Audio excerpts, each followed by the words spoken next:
Hey folks, welcome back to Gaming Garbage, where we talk about games, review the ones that we can, chat about the gaming news in the industry, and of course stream for fun. Tonight we're going to be talking about the gaming news for the last week. And we got quite a few things here, like how Remnant 2 is doing, how Baldur 3 is being received. We got some updates for some games. We also have a look at Atlas Fallen, some news about Tears of the Kingdom, Fallout 4, Red Dead Redemption, and then, of course, some stuff at the end of the channel about the channel. Or the end of the video about the channel. So, yeah, first off, Baldur 3 is doing extremely well. It's got tons of reviews. It's got a 97 right now on Metacritic. It's actually got a higher rating than Tears of the Kingdom, which was a 96. And so this game is doing very, very, very well. This is made by Larian Studios. And the great thing is that Larian has expressed that they don't want to do microtransactions. They basically just want to make the game and have the game sell itself. And not have all of these broken up little pieces that people have to continue to pay for. They want to create a game, put the price tag, let folks enjoy it, and then just enjoy the game. And it's hundreds and hundreds of hours of gameplay. And it's quite wonderful. So right now it's just on PC. It is going to be later this year, in September, next month, on PlayStation 5. And then Xbox will probably be next year, I'm guessing, because they're having trouble. Larian Studios is having trouble designing the game for it to work well on S, and they can't make a different version for X and S. So they have to keep both versions the same, which means they'll probably have to downgrade the X version. They don't really want to do that, but they got to try to figure that out and basically keep the games the same. So, and this, unfortunately, is where we're seeing that the S is, again, holding back another developer from truly making a game or actually putting it out when they want to. So, that's kind of frustrating. But yeah, Baldur is doing extremely well. It's number 2 last I saw on Steam charts for concurrent players. And it's had a peak of over 800,000. And so, yeah, it's doing exceptionally well. So, yeah, bravo for them. I hope they just absolutely knock it out of the park. Let's see. We'll be talking about Atlas Fallen. So, this is a game that came out just a few days ago on August 10th. It's $60. It's made by Deck 13, and they did the original Lords of the Fallen back in 2014 and also The Surge. The publisher for Atlas Fallen is Focus Entertainment. They usually put out some pretty good games. So the overarch of the story is that there's basically like an overlord-like god that runs or controls humanity. And, this demigod needs essence, and so humanity procures that for him. As you explore the world of Atlas, you get to kind of engage with the different factions and learn about the lore while you're exploring and stuff. You also get a gauntlet, so some people are kind of poking fun at this as like Forspoken 2.0, but this isn't necessarily like Forspoken. It's better quality. But we will get into some of the issues. So yeah, you continue to learn about the world. There's different characters, and there's kind of different skills too in the game that you can work and level up. And the whole story itself takes about 15 to 20 hours. This was mentioned by Mr. Matty Plays on YouTube. He actually worked on reviewing the game and getting a code for a couple of weeks before it was released to the public. So yeah, he said the whole campaign is about 15 or 20 hours, but there is quite a bit more to actually explore in the world, and try to find things in the world or do side quests, and there's fetch quests, and that actually is quite repetitive in the beginning of the game, but it does get a little better and a little more varied, even too with the combat as you get different skills and stuff and take on harder and more difficult enemies. He said the voice acting really wasn't that great, and there was also a lack of cutscenes. So instead of there kind of being something tied more to the story, you're just kind of pushed into listening about the lore. And we have some games that do this, but usually cutscenes are kind of nice because with the animations and things like that and expressions on the face, they can do a little more with a cutscene.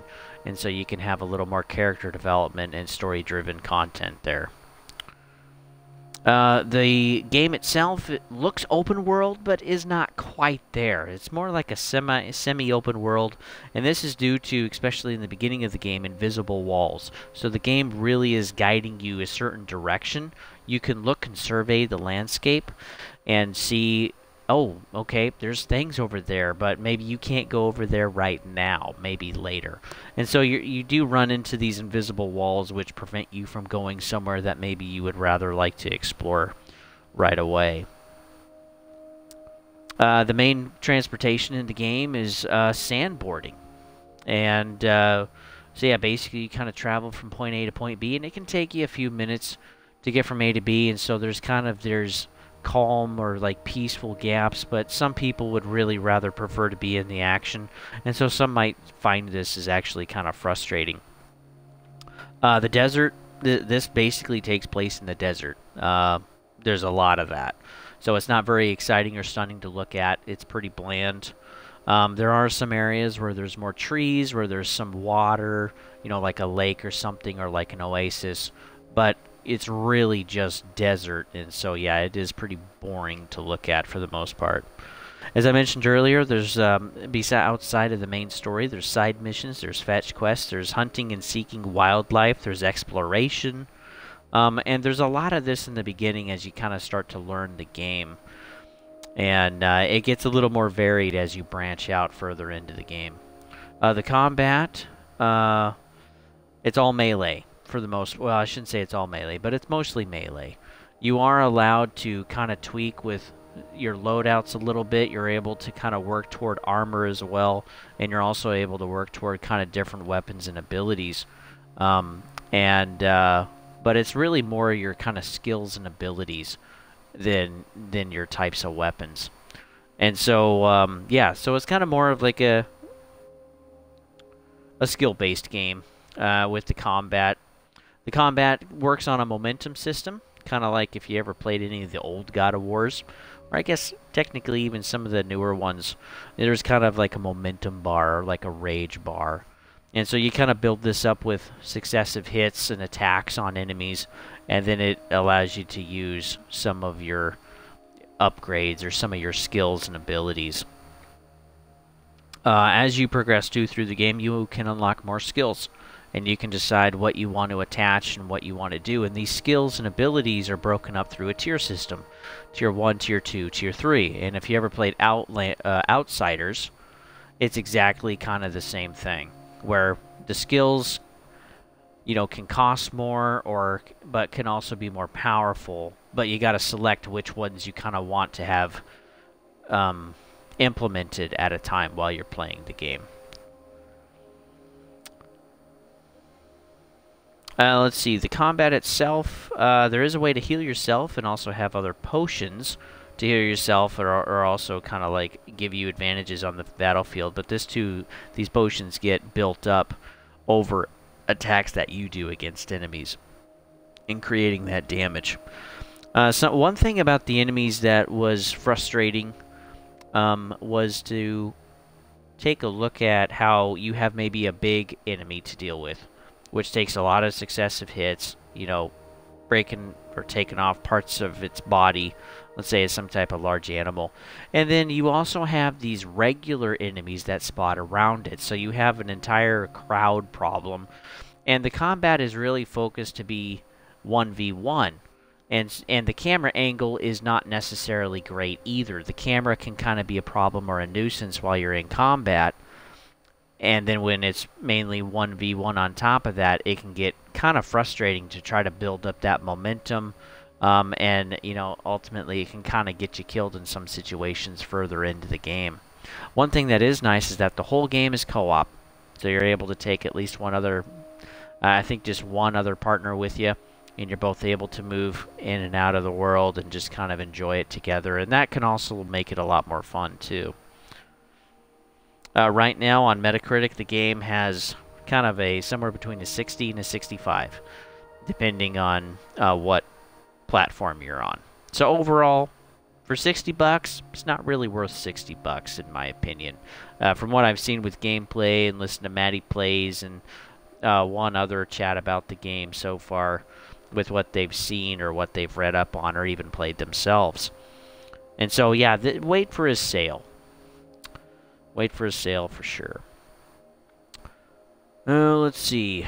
Some really good news is Remnant 2 has sold over 1 million copies in their first 4 days. That's pretty incredible. And that's way faster than Remnant 1. So overall, people are enjoying Remnant 2. They're enjoying the wider range of abilities and weapons and things like that. They're enjoying the cooperative play. One thing that people aren't liking is the level cap of 65.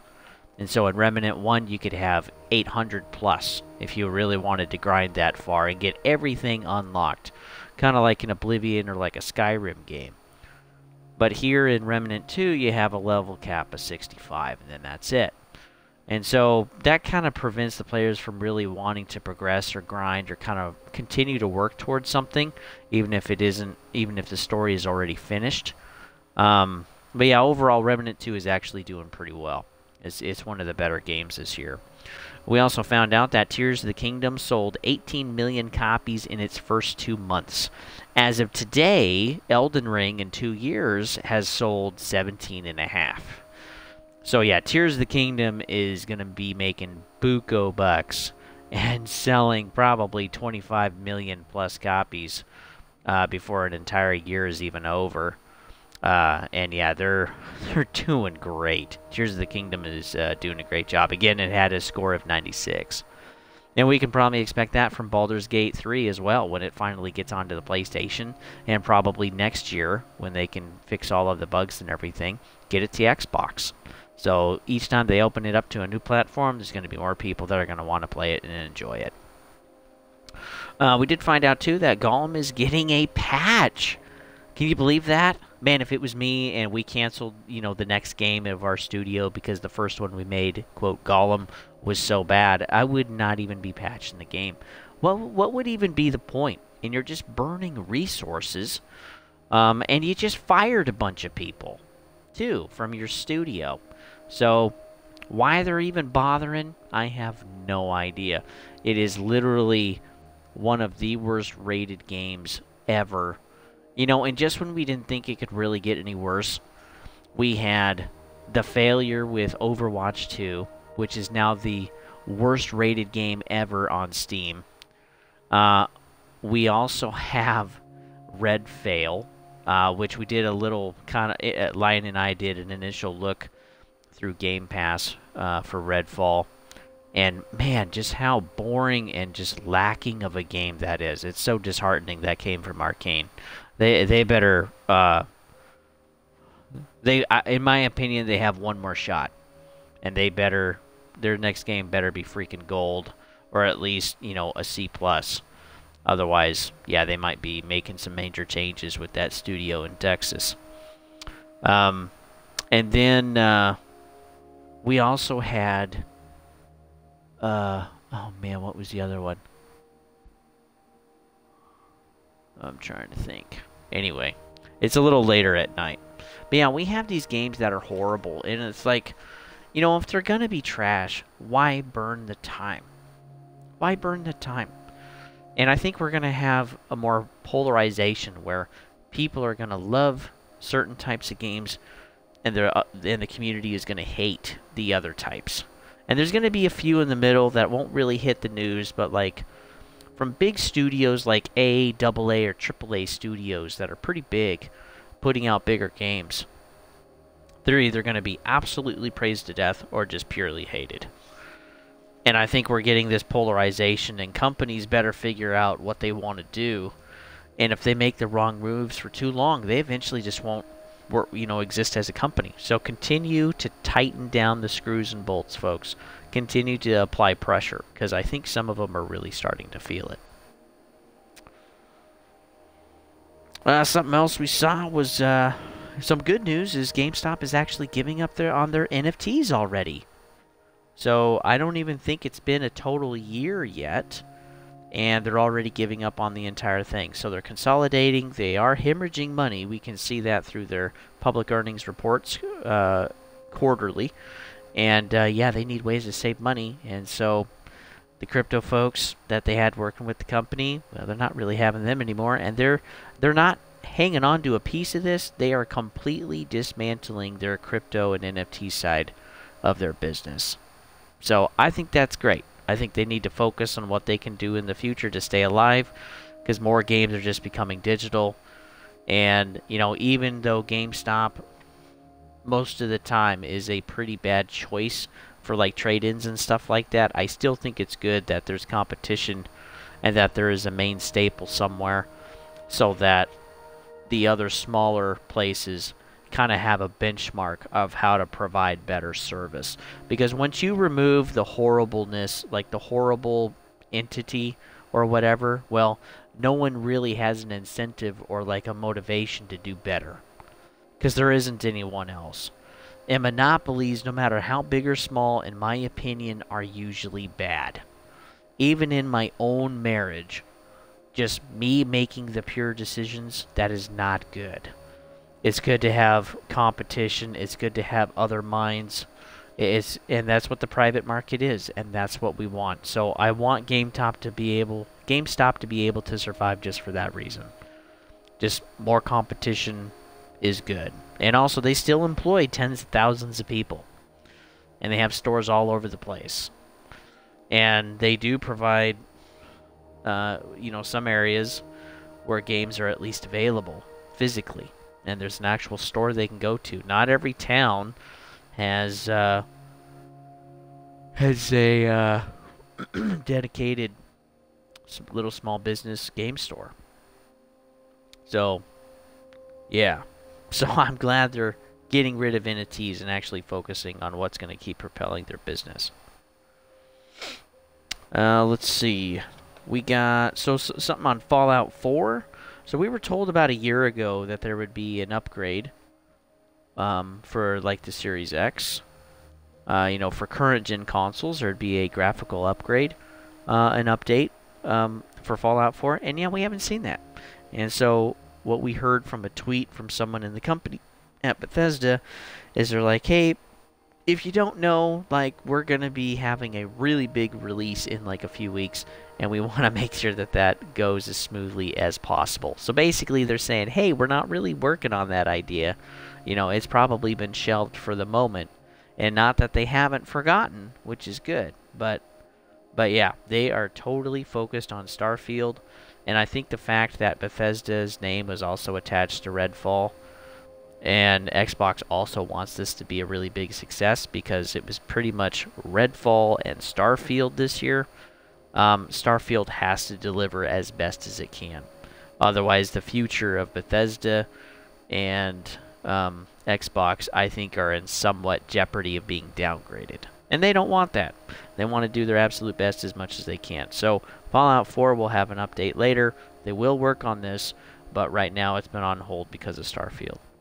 We also got word that Rockstar is making putting out a new Red Dead Redemption 1 bundle, which gives you the Nightmare DLC. So you can basically shoot zombies. It's actually pretty fun.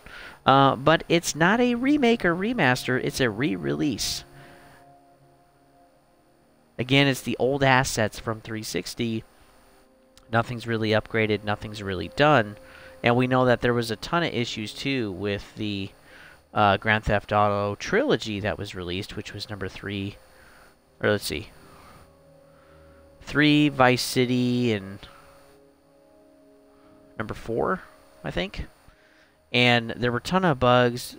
Things were not done very well. And so to hear that there's going to be basically a re-release for $50, and you don't even get all of the DLC, is really dumb. Because there's a Game of the Year edition where you get everything that ever was made for the game, and it's $30. So what is Rockstar doing? Again, it's just another example of, hey, we need some quick money, and this is how they're trying to do it. And so, like, we've already had tons of releases of Skyrim. We've had several releases, redos of The Last of Us.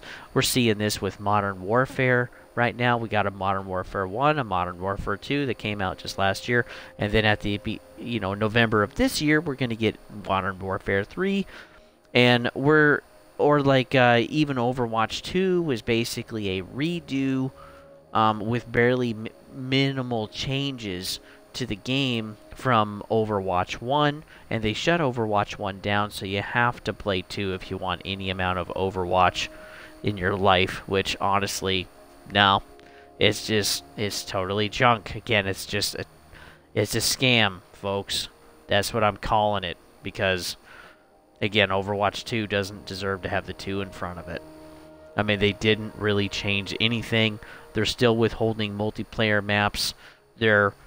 You already paid for like a DLC bundle, of like a season pass for the future, and now they're coming out with these hero missions where you still have to pay $15 a piece. I mean, come on. Come on, this is ridiculous. This shouldn't be happening. But, companies are doing this, and again, if they can get away with it, they're going to keep doing it.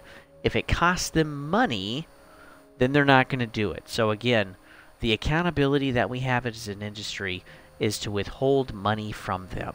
And I think Ubisoft is figuring this out, so they've been making some major changes as we covered in the last video.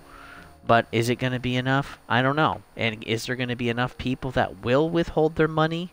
Like, stop getting pre-orders, stop buying the game at launch, stop getting the pre-order bonuses, stop buying the stupid armor sets and fancy weapons and neon-colored wheels. And I mean, come on, folks. That's not content. And the story and the characters, that all sucks. And the total breakdown in microtransactions and nanotransactions, I'll even call it, like what we see with Diablo Immortal or with like Destiny 2 or even Call of Duty right now. It's extremely frustrating. And it's like they have taken a product and turned it into a grinding service. And that's disgusting. That's not what gaming is. It shouldn't be that way. And I can guarantee you, if that's basically what it morphs into, there's going to be a large portion of the older population of gamers that really aren't going to invest in games anymore. They're going to buy the old stuff. They're going to keep the old stuff. And when they raise their kids, like I'm raising mine, they're going to play the old stuff. And there's not going to be a ton of extra cash flowing into some of these companies. And, yeah, ultimately, if some of them need to absolutely fail and go bankrupt, whatever it takes, man, I want the golden age of gaming to come back. And I want it to be better than it ever was. 90s had some pretty innovative stuff with 3D technology and gaming, which was great. But, I mean, the 2000s and like the first half of 2010s, we had some of the most amazing IPs that are currently even being destroyed today. And it's really disheartening. And so that's partly why we have this channel, folks, is to talk and discuss this and show the accountability to the companies and let you guys know that you guys have a voice. It's your money. You get to decide what to do with it. So please use it wisely. Yeah, there really wasn't too much else for news. Yeah, that's kind of all I got for you. So last little tidbits, there's a couple of things for the channel. We hit 100 subscribers. Woo! I just think that's totally awesome, folks. Again, this is not a monetized channel. I don't want to monetize this channel. This channel is A, for entertainment, B, to actually talk about the gaming industry and work on, as a group, holding it accountable with our money. And even just discussing about the good things and the bad things about it and what we see. And even just leave comments, folks, or hop into the chat when I'm streaming on Twitch. I don't see it all the time, but be patient with me. I do take a look at it from time to time. But if I'm really trying to focus on surviving in a game like World at Wars, you'll see later this week, then yeah, I'm not going to respond right away. So, give me a few minutes and I'll eventually get to you. But yeah, part of the reason, B, is just to focus on what the gaming industry is and what it was and how it's just continuing to degrade. I want people to be able to see that.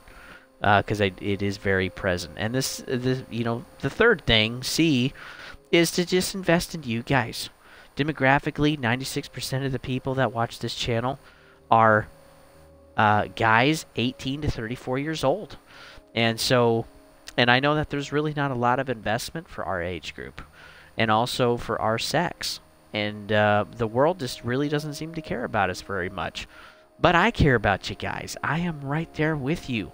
The whole sense of community and being able to build friendships and having good relationships at work and coworkers and just feeling like you're actually a part of something and making a difference in the world. It's tough.